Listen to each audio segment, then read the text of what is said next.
Welcome back to our Peace Through Strength podcast, brought to you by the American Security Council Foundation. I'm your host, Joy Votrobek. Back with me is our senior analyst, Laurence Sanford. Nice to be here, Joy. Thank you, Larry. And Larry, we're going to discuss your paper on the Türkiye threat. I think actually that is one of your latest papers that you just put out. Yes. Türkiye is formerly known as Turkey. And I was going to ask you that. So could you remind us, or our listeners and myself, again, why they changed from Turkey to Türkiye? I think they want to go back to their Islamic Ottoman Empire use of the language. The current president of Turkey, Erdogan, has been around since 2002 as president or premier or whatever he is. And his goal has been to change Turkey to Türkiye and change Türkiye into an Islamic state as opposed to a secular state. And he's been very successful in doing that. One of his most outstanding examples is the Hagia Sophia, which for many years, until maybe St. Peter's in Rome, was the greatest church in Christendom for over 1,000 years in Istanbul, which in those days was called Constantinople. And when the Ottoman Turks conquered Constantinople in 1453, the usual rape and pillage of invasion took place, and they converted the church into a mosque.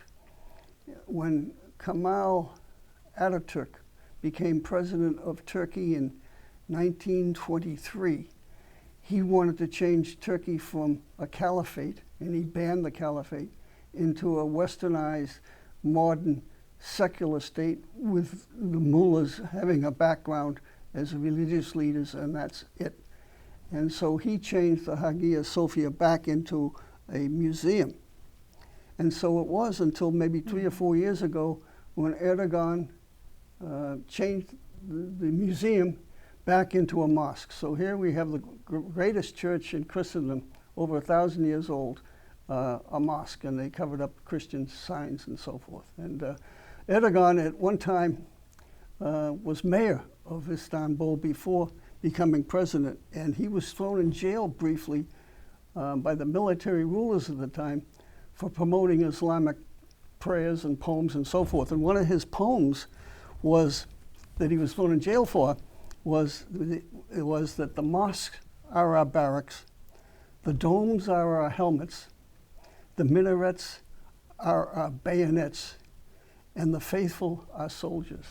So he views the Islamic followers as soldiers in the cause, and he's changing the school system, just like Marxists have changed the school systems here in America, where we're producing a different breed of student nowadays as opposed to, in my day anyways. They're changing them into Islamic. So twice as much money is spent on Islamic schools and students as they are in secular schools. So there's a gradual change within the society, and he's building. I think that's a good point there, and I think that another comparison to what we just spoke about with the recent attacks of Israel and Iran, and how Iran is a theocracy, and the people are really oppressed by this theocracy. They're not all happy about it. No. Especially things over the past several years have been less Muslim. Yes. More. Yeah. And they were at one time, again, like you were saying here, a secular society. Yes. But the Ayatollah has changed that. Yes. So it looks like Erdogan is heading Turkey. Yeah, he wants to be a caliphate. Yeah, he wants to have the caliphate and have Istanbul or Ankara, where the capital of Turkey is now, be sort of the seat of the caliphate, which is a ruler of Muslims worldwide. That's what a caliphate is all about.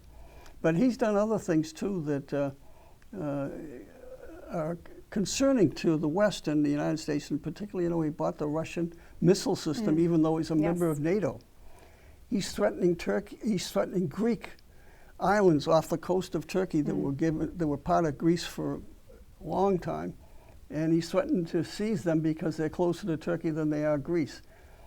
And Greece is a NATO ally. So his behavior as far as NATO is concerned is very mixed.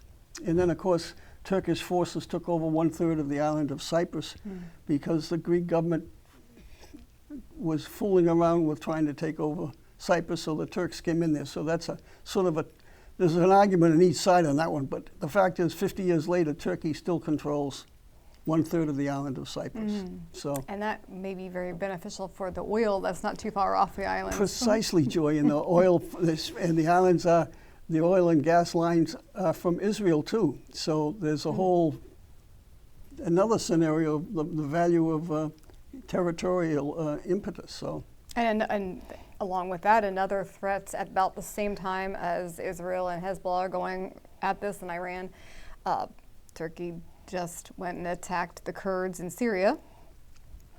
yeah, well, Turkey again, you know, they talk about the two-state solution in Palestine, yet I don't hear any talk about two-state solution of the Kurds, Kurds. which is a group of people, 30 to 40 million of them, spread out over Turkey primarily, but also in Iraq and Iran and Syria. So theoretically, there should be a Kurdish state, and they were promised one during World War I, and then the yes. British and French reneged on their promise, and so when they formed the states of Syria and Iraq, they somehow or other excluded the Kurds. So we hear about a two-state solution for Palestine and But Israel, but nothing for the Kurds. Nothing for the Kurds, right.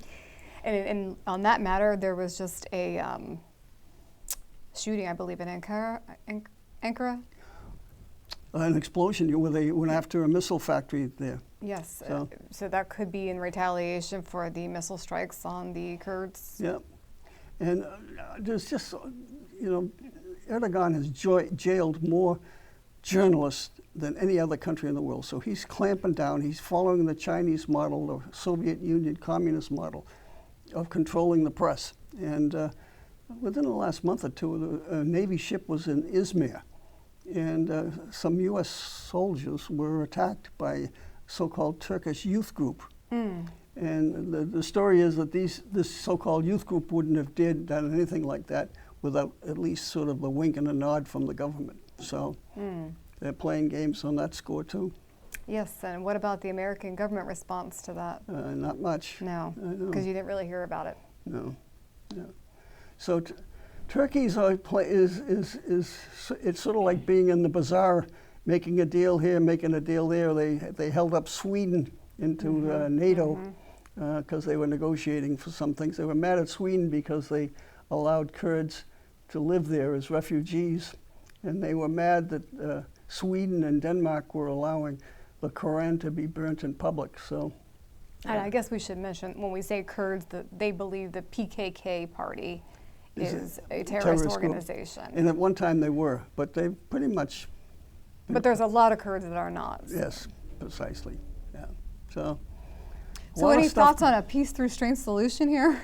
Well, the peace through strength is the United States should stay strong. We should be building our military. I mean, for the last few years, the military budget, if you count inflation, has gone down. And Russia, China, Iran, all those budgets are going up, and they're getting stronger and we're getting weaker.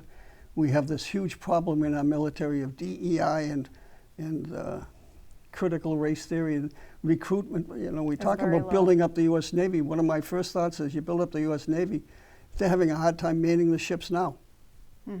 So where are you going to get the personnel if no one wants to join the military because of all this DEI baloney? Do you think they'll reenact a draft? No, I don't think that's politically feasible. But I think if they get rid of some of the stuff, most of the military personnel come from families of military Yes. and relations. And I, for one, am an ex-military. I would not recommend anybody going into the military under our present leadership. And so if we get the right kind of leadership, then maybe we can start rebuilding our military with good people and not so much on a DEI basis. I have a friend of mine who's president of the MacArthur Society, and he's appeared on our podcast here before, Bill Prince. He's a West Point grad. And the MacArthur Society has been working very diligently on fighting DEI in our service academies. And West Point has all sorts of diversity, equity, inclusion kind of programs.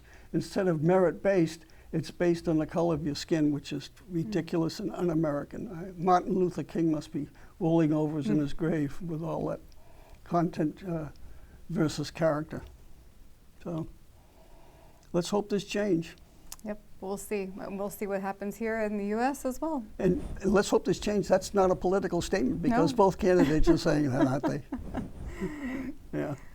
Well, thank you, Larry. I appreciate your input and your paper on Türkiye. Am I saying that right? Türkiye Yeah. threat. Yeah. And to our listeners, you can read all of Larry's papers at www.ascf.us. Please like, comment, and share our YouTube and Rumble podcasts.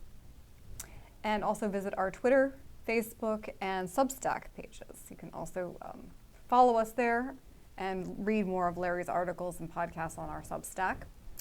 If you become a member of the American Security Council Foundation, it includes a paid Substack subscription, which is worth $80 a year. So for a little less than $10 a month, we welcome you to become a member of our organization. Thank you again, Larry. Thank you, Joy. And thank you to our listeners, and we welcome you back next time for Peace Through Strength podcast.